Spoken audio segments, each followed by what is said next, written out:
యోగాతో బరువు తగ్గటం సులభం కేవలం 21 రోజుల్లో.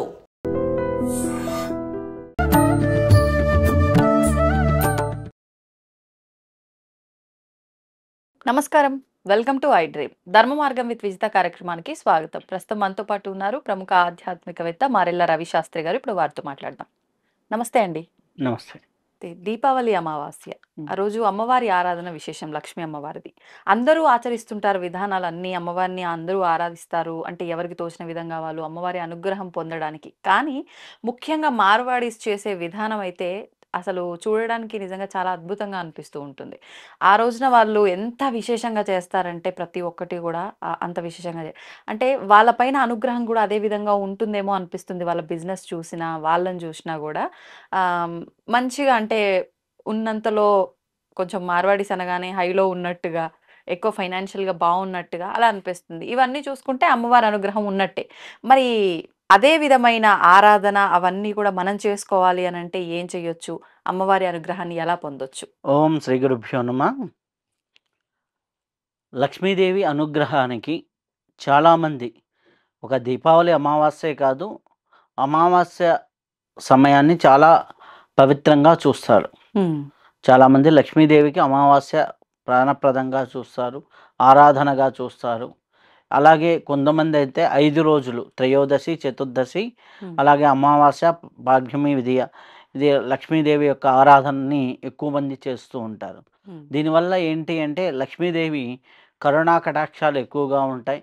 వాళ్ళకి అవకాశాలు ఎక్కువగా రావటం, వాళ్ళకి సోర్సెస్ ఎక్కువగా కలగటం అనేది జరుగుతూ ఉంటుంది. దీనికి ముఖ్యంగా ఒకటేంటంటే వాళ్ళ మానసిక స్థాయిలో ఆ యొక్క అనుగ్రహం లభించిందనే భావన ఒకటి. రెండోది లక్ష్మీదేవి ఆరాధనని అంత సీరియస్గా చేయటం కూడా ఒకటే. అలాగే మీరు ముఖ్యంగా మార్వాడీస్ అన్నారు. మార్వాడీస్ అయినా లేకపోతే వ్యాపారం చేసే వాళ్ళని ఎక్కువ మంది మీరు చూసినట్లయితే ఆ రోజు సాయంకాలం పూట కానీ ఉదయం పూట కొంతమంది, సాయంకాలం కొంతమంది గుమ్మడికాయలు దిష్టి తీసేయటం, అలాగే లక్ష్మీదేవి పూజ చేసుకోవడం, అలాగే లక్ష్మీదేవి పూజని చాలా విశిష్టంగా చేసి అప్పుడు టెంకాయలు కొట్టిన తర్వాత టపాసులు పేల్చడం, ఇట్లాంటివి చాలా కొన్ని పద్ధతులు అనేవి ఉన్నాయి. సో విశేషంగా ఒక్కొక్కరికి ఒక్కొక్క పద్ధతిలో చేస్తూ ఉంటారు. అయితే ఈ మార్వాడీస్ ఏం చేస్తారయ్యా అంటే ఎక్కువగా లక్ష్మీదేవిని ఆరాధించేటప్పుడు ప్రతి రూపాయి దగ్గర నుంచి వారు రెస్పెక్ట్ ఇస్తూ చేస్తారు. అంటే మానసికంగా కూడా ధనానికి అంత వాల్యూ ఇస్తారు, ప్రయారిటీ ఇస్తారు. ఎప్పుడైతే దేని మీద మన మానసిక స్థితి ప్రయారిటీగా ఉంటుందో ఆ బుద్ధులు ఎక్కువగా వస్తాయి. ఇప్పుడు ఫర్ ఎగ్జాంపుల్ బ్రాహ్మిన్స్ ఇళ్లలో చూసుకోండి, ఆరాధనకి ఎక్కువ ప్రయారిటీ ఇస్తారు. దైవ ఆరాధన ఆ విషయాలు ఎక్కువగా తెలుస్తూ ఉంటాయి. వాటిని చేసే దాంట్లో వారు నిష్ణాతులు అవుతారు. అలాగే వ్యాపారం చేసే దాంట్లో మార్వాడీస్ నిష్ణాతత, ధనాన్ని సేకరించడంలో, ఉంచుకోవడంలో, దాన్ని జాగ్రత్త పరుచుకోవడంలో వాళ్ళకి ఒక నైపుణ్యత అనేది మొదటి నుంచి ఉన్నది. సో దీనికి ముఖ్య కారణం ఏంటంటే లక్ష్మీదేవి తత్వాన్ని వాళ్ళు అర్థం చేసుకున్నట్టుగా మిగిలిన వాళ్ళు చాలా తక్కువ మంది అర్థం చేసుకుంటున్నారు. సో కాబట్టి లక్ష్మీదేవి ఆరాధన అంటే మనం లక్ష్మీదేవి అమ్మవారు అనగానే మనం డబ్బులకు ఒక్కదానికే ప్రయారిటీగా ఇస్తాం. లక్ష్మీదేవి అంటే ప్రకృతి తత్వం. మన వనరులు అంటే మన యొక్క ఏవైతే అవసరాలు ఉంటాయో వాటన్నిటికీ, నీడ్స్కి అన్నిటికీ అధిపతి లక్ష్మీదేవి. లక్ష్మీదేవి అంటే ఓన్లీ ధనలక్ష్మియే కాదు, ధాన్యలక్ష్మి, సంతాన లక్ష్మి, సౌభాగ్యలక్ష్మి, ఇన్ని రకాల అష్టలక్ష్ములు ఉన్నాయి. వీటన్నిటి స్వరూపం లక్ష్మీతత్వం.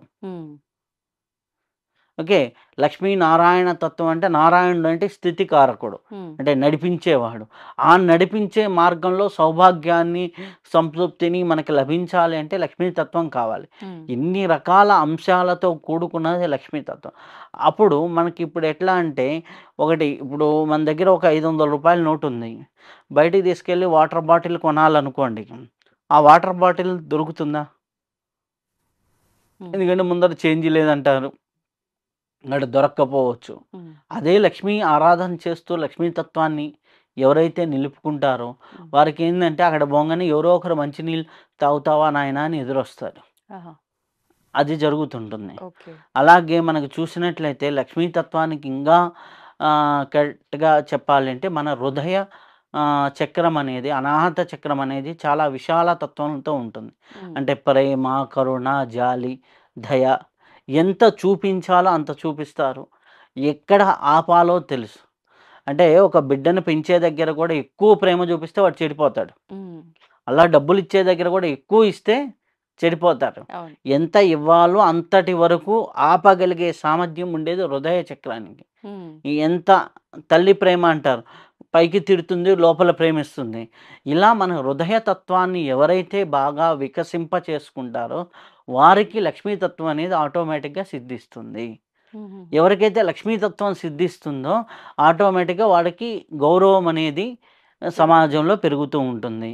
కాబట్టి లక్ష్మీదేవి అన్న, ధనస్వరూపిణి అన్న, ఒక వస్తువుని కావచ్చు, ఒక వ్యక్తితో కావచ్చు, ప్రతి ఒక్కదాన్ని లక్ష్మీతత్వంగా మనం భావిస్తూ ఉంటే ఆటోమేటిక్గా మనకి అవే పనులు కూడా ఆ యొక్క ఫైనాన్షియల్ రిసోర్సెస్కి, ఫైనాన్షియల్ పరిస్థితులకి ఎదుగుదల అనేది కలుగుతుంది. ఇప్పుడు మనము ఒకరోజు ఒక వ్యక్తి రోడ్డు మీద పలకరించాడు. ఆ వ్యక్తి పలకరింపు మనము చూసుకున్నట్లయితే సరదాగా ఏదో మాట్లాడుతాం, టైం వేస్ట్ అనుకున్నాం. అది కూడా మనం లక్ష్మీతత్వంగా భావిస్తే ఆ వ్యక్తి ద్వారా ఏదైనా ఫైనాన్షియల్ అవకాశం ఉండొచ్చు, రావచ్చు. అలాగే ఇంకోరు మొన్న ఒక సందర్భం చెప్తాను. ఒక అమ్మాయి లక్ష్మీదేవి బీజాక్షరాన్ని మనం లాస్ట్ టైం ఒక వీడియోలో చెప్పాం. శ్రీం శ్రీం శ్రీం అనేది రోజు చేసుకోండి అనేసి.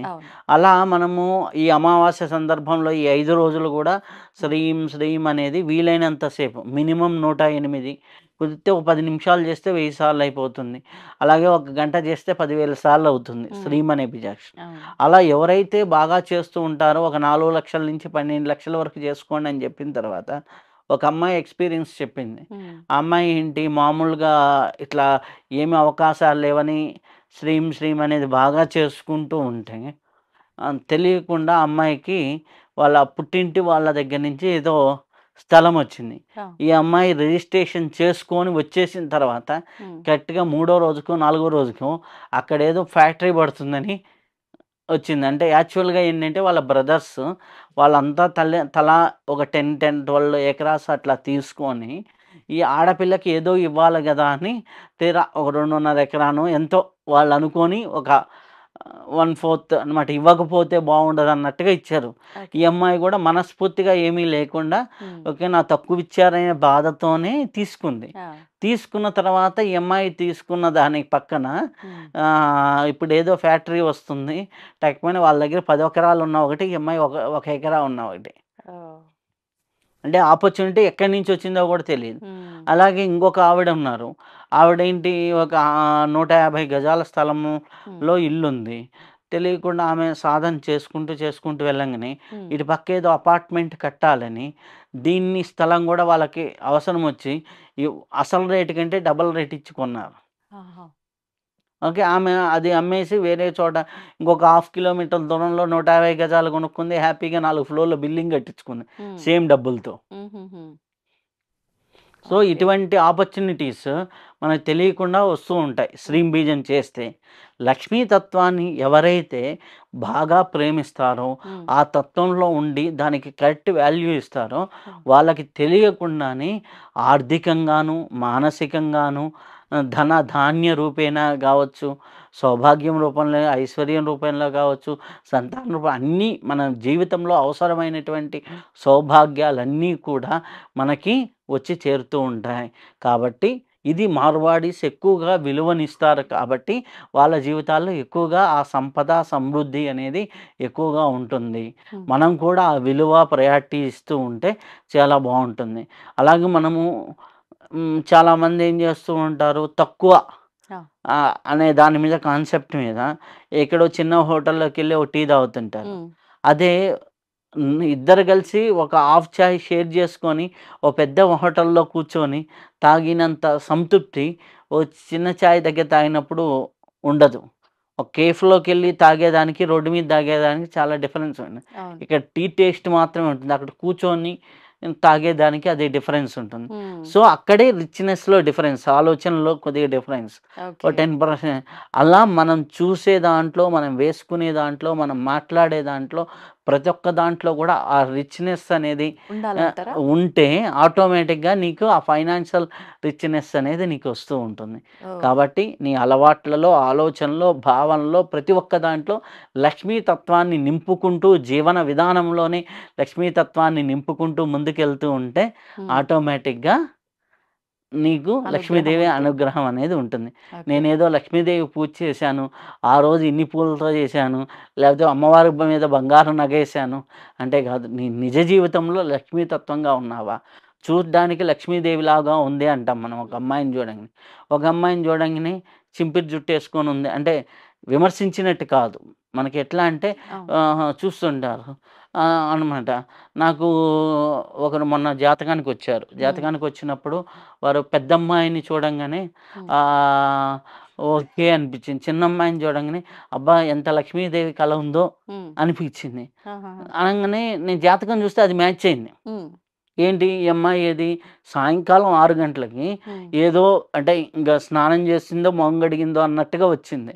ఈ చిన్నమ్మాయి వేసిన దాంట్లో ట్రెడిషనల్‌గా అంటే పెద్ద రిచ్‌గా వేశారని ఉన్న దాంట్లో పద్ధతిగా. ఓకే. ఆ! అలా వచ్చినప్పుడు ఆ పద్ధతిలోనే తెలిసిపోతుంది. అవును. మన నడవడికలో తెలుస్తుంది. హ్మ్. మన నడకలో, నడవడికలో ఆ యొక్క సౌభాగ్య తత్వాన్ని ఎంత మనం చూపిస్తామో, మన దగ్గరికి ఆ సౌభాగ్యం అనేది అంతొస్తుంది. హ్మ్. ఎందుకు అంటే అది మన ఒక్కడి ఆలోచనే కాదు. అబ్బా! చూడ్డానికి లక్ష్మీదేవిలాగా ఉందిరా అన్నప్పుడే ఆ లక్ష్మీతత్వం ఒక పర్సెంట్ యాడ్ అయిపోయింది. ఓకే. అలా 100 మందికి అదే భావన కలిగినప్పుడు నువ్వు తెలియకుండా ఈ పాజిటివ్ ఆరాస్ అన్నీ కలిసి నీ దగ్గరికి లక్ష్మీదేవిని ఈజీగా కనెక్ట్ చేస్తాయి. హ్మ్. అలా నిజ జీవితంలో లక్ష్మీ తత్వాన్ని అలవాటు ఎవరైతే చేసుకోవాలి. అందిపుచ్చుకుంటారో వారికి అద్భుతంగా ఉంటుంది. హ్మ్. కనకదార స్తోత్ర పారాయణం చేయడం వల్ల కలిగే ఫలితాలేంటో వివరించండి. ఓం శ్రీ గురుభ్యో నమః. కనకధారా స్తోత్రం లక్ష్మీదేవి కరుణా కటాక్షానికి ప్రతీకగా అందరూ ఈ యొక్క స్తోత్రాన్ని చేస్తూ ఉంటారు. దీన్ని 24 శ్లోకాల్లో అనుకుంటా. 24 శ్లోకాల్లో ఉంది. దీన్ని ఎవరైతే నిత్యం పారాయణ చేస్తారో వారికి అద్భుతంగా ధనవృద్ధి జరిగిన విశేషమైనటువంటి ఫలితాలిచ్చినటువంటి సంఘటనలు నా జీవితంలో గూడా చాలామందికి జరిగాయి. హ్మ్. ఎలా అంటే కనకధార శ్రీ ఆదిశంకరాచార్యుల వారు జగద్గురువులు. వారు రచించారు. వారు ఒకరింటికెళ్ళి భిక్షయాటన చేస్తున్నప్పుడు వారి దగ్గర ఏమీ లేకపోతే ఉసిరి పండు వారి భిక్షాపాత్రలో వేస్తే హ్మ్. అప్పుడు వారు ఆ కనకధార వర్షాన్ని ఆ బంగారు ఉసిరి పండ్లు కురిపించిన వృత్తాంతం మనందరికీ తెలిసిందే. అయితే లక్ష్మీదేవి కరుణా కటాక్షానికి లక్ష్మీదేవి ఎంత గొప్పదో చెప్తూ, లక్ష్మీదేవి యొక్క వర్ణనను ఇస్తూ, గొప్పతనాన్ని, వర్ణనని, ఆశీర్వచనాన్ని కలుపుతూ మనకి దాంట్లో ఉంటుంది. హ్మ్. అయితే ఈ యొక్క పారాయణని ప్రతిరోజు కూడా ఉదయం పూట 6 గంటల నుంచి సూర్యోదయం సందర్భంలో హ్మ్. బాగా పారాయణ గాని చేయగలిగితే రోజుకి ఓ 11 సార్లు గాని, ఓకే. 24 సార్లు కానీ పారాయణ చేయగలిగితే చాలా అద్భుతమైన ఫలితాలుంటాయనేసి చాలామంది ప్రాక్టికల్‌గా ప్రూవ్ అయిన సందర్భాలున్నాయి. ఇది చేస్తున్నప్పుడు అంటే కనకదార స్తోత్ర పారాయణం చేస్తున్నప్పుడు నియమాలేమైనా పాటించాల్సి ఉంటుందండి? నియమాలంటే జనరల్‌గా శుచిగా, శుభ్రంగా ఉంటే సరిపోతుంది. పూజకి ఏ అయితే నియమాలు పాటిస్తూ ఉంటారో, ఆ నియమాలు పాటిస్తూ ఉంటే సరిపోతుంది. జనరల్‌గా చాలామంది ఈ కనకధార చేసిన తర్వాత చాలా అద్భుతమైనటువంటి ఫలితాలు పొందిన వాళ్ళున్నారు. దీంట్లో ఒక ఎగ్జాంపుల్ చెప్పాలి అంటే, ఒకరు వారు ఏంటంటే చాలా ఏదో షాప్ అనమాట. క్లాత్‌కి సంబంధించిన హ్మ్. ఇది బట్టలకు సంబంధించిందిది. వాళ్ళు ఆ బట్టలకు సంబంధించిన షాపు చాలా వరకు దివాలా తీసే పరిస్థితిలో, హ్మ్. నేను షాప్ అమ్మేయాలా అని మన దగ్గరికి జాతకానికి ఆస్ట్రాలజీకి వచ్చినప్పుడు, హ్మ్. వారు జాతకం చూసేసి రాబోయే 1 సంవత్సరం తర్వాత నుంచి మీకు జాతకరీత్యా బాగుంది. హ్మ్. ఈ ఒక్క సంవత్సరం తట్టుకుంటే చాలా బాగుంటుంది అని చెప్పాననమాట. హ్మ్. అయితే ఇప్పుడు ఈ నెల గడవటం ఎట్లా? 2 నెలలు గడవటం ఆ! ఎట్లా? ఈఎంఐలు కట్టడం ఎలా? అనే విషయాల పరంగా ఉంది. అంటే వాళ్ళది చిన్న బోటెక్ లాంటి షాపు. దానికి ఎదురుగా పెద్ద షాప్ పడింది. దానివల్ల వీళ్ళ షాప్‌కి వచ్చేవాళ్ళు ఎప్పుడైనా అది కలర్‌ఫుల్‌గా ఉన్నప్పుడు అక్కడికే ఎళ్తారు కదా! అవును. సో, ఆ జనరల్ పబ్లిక్ అట్లా వెళ్తుంది. వీళ్ళకి 50, 60% పడిపోయింది. వీళ్ళ జనరల్ రొటేషన్ కూడా తగ్గిపోయింది. ఓకే. అప్పుడు ఆ అమ్మాయి వాళ్ళ వైఫ్ రోజుకి 24 సార్లు చేయటం మొదలుపెట్టింది.